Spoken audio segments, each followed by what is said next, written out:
سال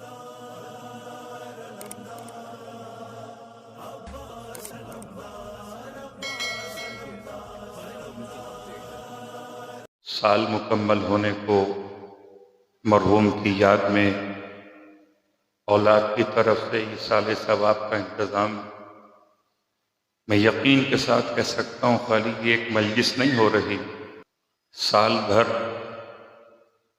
خدا سلامت رکھے بچوں کو بچیوں کو، کسی نے کیا ایصال کیا ہوگا، کسی نے کیا ارسال کیا ہوگا، کسی نے کربلا میں یاد کیا ہوگا، کسی نے نجف میں یاد کیا ہوگا، کتنے چاہنے والے مرحوم کے موجود ہیں، سال بھر ایصال ثواب ہوتا رہا ہے۔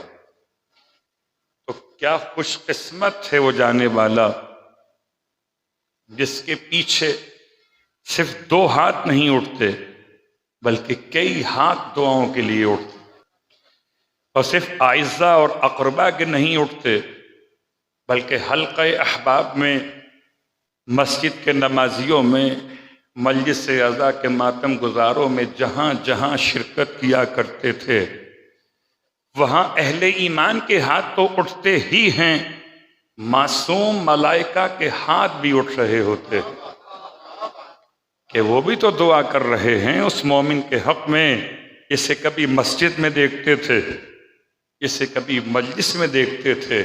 خدا کا بڑا احسان ہے کہ ملائکہ اس مومن کو کسی گناہ کے مقام پہ نہیں دیکھتے تھے، جب دیکھتے تھے تو عبادت کے مقام پر دیکھتے تھے، اور آثار سمجھ میں آ رہے ہیں اولاد کی تربیت کو دیکھتے ہوئے کہ جانے والا خود کیسا ایماندار اور دیانتدار ہوگا کہ جس نے اولاد کو دیانت اور ایمانداری میں اس طرح سے تربیت سے مکمل کر دیا ہے۔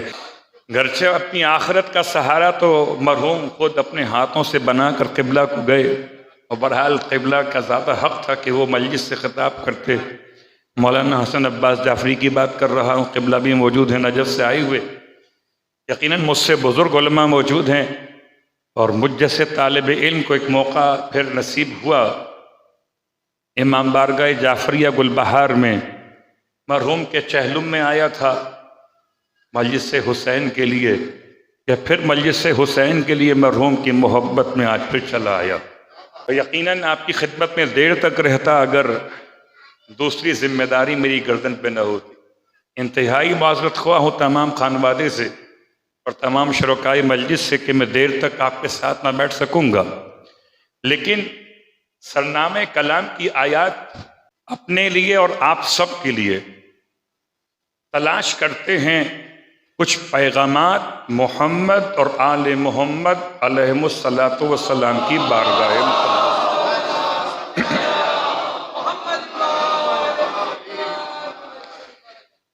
قرآن مجید میں 30ویں پارے میں 101 نمبر ہے موجودہ ترتیب قرآن صورتوں کی ترتیب میں اس سورے کا، جبکہ نزول کے لحاظ سے اس کا نمبر ہے 30، تو 30واں پارہ یہاں، 30واں نمبر وہاں، یہاں نمبر 101 ہے، اور میں کہوں کہ 1 سے بڑھ کر 1 ہے، اس لیے کہ 0 نکال دیں تو آیات بھی 11 ہیں، 11 آیات ہیں، 36 کلمات ہیں، اور 160 حروف سے خدا نے ایک چھوٹا سا باغیچہ سجا دیا ہے۔ آئیے اس باغ میں داخل ہو کر اپنے لیے ثمرات تلاش کر۔ تو نام ہے اس سورے کا کہ پروردگار عالم نے قیامت کے ناموں کے اعتبار سے 50 سے زیادہ نام قرآن مجید میں قیامت کے رکھے گئے، ان میں سے ایک نام ہے القارعہ، جیسے الواقعہ ویسے القارعہ قیامت کا ایک نام ہے۔ اور 11 آیتوں میں جو نام اس سورے کا سورہ القارعہ رکھا گیا تو اس کا مطلع یعنی آغاز سورہ آیت نمبر 1 القارعۃ ما القارعہ وما ادراک ما القارعہ، ابتدا ہو رہی ہے اسی ایک لفظ مقدس کے ساتھ۔ قارعہ کے معنی کیا؟ قارعہ کے 2 معنی ہوں گے، ایک لغت کے اعتبار سے، ایک اصطلاح کے اعتبار سے۔ لغت کے لحاظ سے قاریہ کہتے ہیں تقرع الباب، دروازے کو نوک کرنا، دروازے کو بجانا، کھٹکھٹانا. لیکن قیامت میں اس کے کوئی معنی دروازے کے بجانے کے نہیں ہیں. وہاں دروازہ ہوگا ہی نہیں تو بجے گا کیا؟ ہو سکتا ہے کہ آپ جس دروازے کی بات سمجھ رہے ہوں دروازہ دنیا میں تو ہوتا ہو، ایک دروازہ ایسا جو آخرت میں بھی ہوگا، وہ دروازہ قلب انسان ہے. اور قیامت کی خوفناک آواز انسان کے دل پر دستک دے گی. تقرع القلوب، دلوں کو جھنجھوڑ دے گی وہ آواز، دلوں کو چھو جائے گی اس کی آواز. اس کا عنوان ہے القاریہ. اب خدا بڑی شان کے ساتھ کہتا ہے وما ادراک مل قاریہ، اور تمہیں کیا معلوم. صاحبان علم و ادب کی خدمت میں اختصار سے کام لیتے ہوئے ادراک کس سے مخاطب ہے خدا کہ تجھے کیا معلوم کہ القاریہ کیا ہے. مخاطب ہم اور آپ تو ہو نہیں سکتے، مخاطب تو وہی ہے اس پر قرآن نازل ہوا. البتہ مراد ہم سب کے سب ہیں. مخاطب ہے وہ جو حبیب خدا ہے، مراد ہے وہ جو امت محمد مصطفیٰ ہے. وما ادراک مل قاریہ، اور تمہیں کیا معلوم حبیب کہ القاریہ کیا ہے. حبیب کا تو مزاج یہی ہے، اور حبیب کا مزاج سمجھنا ہو تو حبیب کا مزاج پہچان لیجئے. جب کبھی موقع بھی ملتا تھا کہ رسول خدا فرماتے تھے بتائیے یا علی آپ کو پانی بھر کے لانے میں دیر کیوں لگی، آپ بتائیں گے کیا ہوا کہ ہم بتا دیں. تو اپنے الفاظ سنانے کے بجائے محمد کے الفاظ سننا چاہتے تھے. جب حبیب کا یہ حال ہو تو خود حبیب کا حال کیا ہوگا. وہ کیسے بتائے کہ القاریہ کیا، وہ خدا کی آواز سننا چاہتا ہے. وما ادراک ما القاریہ یوم یکون الناس کالفراش المبثوث. اصلاً یہ آواز ایک دن ہے، دلوں پر کھٹکھٹانا ایک دن ہے. یکون الناس، جس دن میں انسان ہوں گے کالفراش المبثوث، ایسے ہوں گے جیسے فضاؤں میں اڑتی ہوئی منتشر ٹڈیاں. وَتَكُونُ الْجِبَالُ كَالْإِهْنِ الْمَنْفُوشِ، اور اس دن پہاڑ ایسے ہوں گے جیسے روئی کے گالے چھوٹے چھوٹے ہواؤں میں اڑتے پھرتے ہیں. یہ دو ہی مثالیں کیوں دیں، کوئی اور مثال نہیں دی.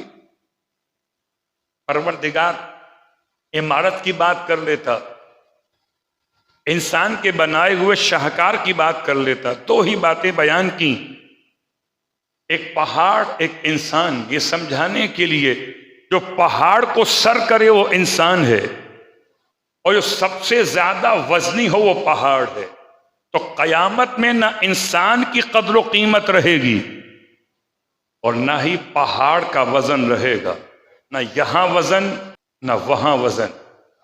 پھر کہاں وزن؟ کہ صرف اعمال کا وزن. ہو سکتا ہے یہ بات اتنی آسان نہ ہو کہ جب تک نامہ اعمال کے وزن کیے جانے کو روایات سے اور آیتوں سے سمجھا نہ جائے. آئیے سورہ قاریہ مکمل کریں. فَأَمَّا مَنْ ثَقُلَتْ مَوَازِينُهُ، یہ دلوں کو کھڑکھڑانے والی آواز سے، یہ انسان کے بے قدر و قیمت ہو جانے سے، یہ حواس باختہ انسانوں کے درمیان، یہ پہاڑوں کے اڑ جانے کے درمیان خدا کیا تولنا چاہتا ہے؟ جس کا نام اعمال وزنی ہو گیا، فَهُوَ فِي عِيشَةٍ رَاضِيَةٍ، وہ قیامت میں اپنی پسندیدہ زندگی گزارنے والوں میں شامل ہوں. نام اعمال کا وزنی ہو جانا یہ بہت بڑا مسئلہ ہے، چھوٹا مسئلہ نہیں ہے.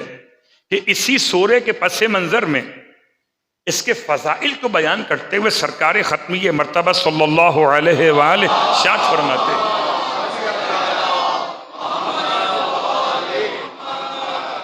ارشاد فرماتے ہیں اللہ کے حبیب کہ جو شخص بھی سورہ القارعہ کی تلاوت کرے گا ثقل اللہ بہا میزانہ یوم القیامت، خدا اس کے نامہ اعمال کو وزنی کر دے گا قیامت کے دن۔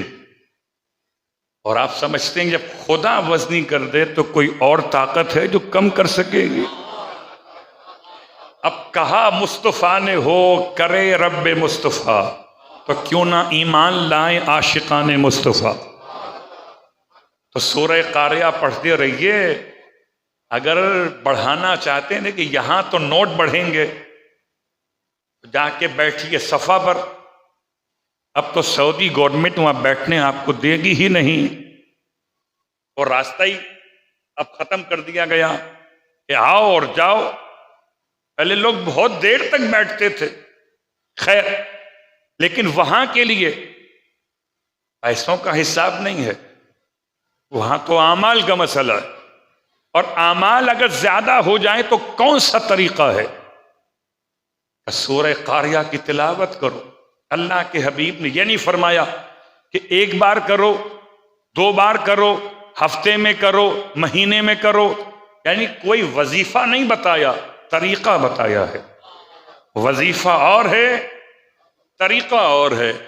ہم اور آپ تو وظیفہ ڈھونڈتے ہیں، محمد طریقہ بیان کر رہے ہیں۔ اب جس کو جتنا اپنے نامہ اعمال کو وزنی کرنا ہو، یہ تو آپ کے اختیار میں ہے۔ اما من ثقلت موازینہ، اسی سورے کے ذیل میں جو فضائل بیان کیے، اور روایت آپ کی خدمت مقدس میں امام محمد باقر علیہ السلام کی پیش کر دوں۔ اللہم صلی اللہ علیہ وسلم۔ فرمایا فمن قرأ سورۃ القارعہ، جو شخص بھی سورہ قارعہ کی تلاوت کرے، وہ ادمن قراءتها، اور قراءت میں دوام، یہ مداومت پیدا کرے۔ ایسا نہ ہو کہ کبھی پڑھے اکثر نہ پڑھے، اکثر پڑھے کبھی نہ پڑھے، یہ ادمن میں آتا ہے۔ بات واضح ہو رہی ہے؟ کبھی آپ چھوڑ دیتے ہیں شربت کو، اکثر تو پی لیتے ہیں شربت کو۔ یہ ادمن قراءتها کا عنوان ہے، جو مداومت رکھے اس سورے کی تلاوت میں، اسے کیا ملے گا؟ آمنہ اللہ، اللہ اسے اپنی امان عطا کرے گا۔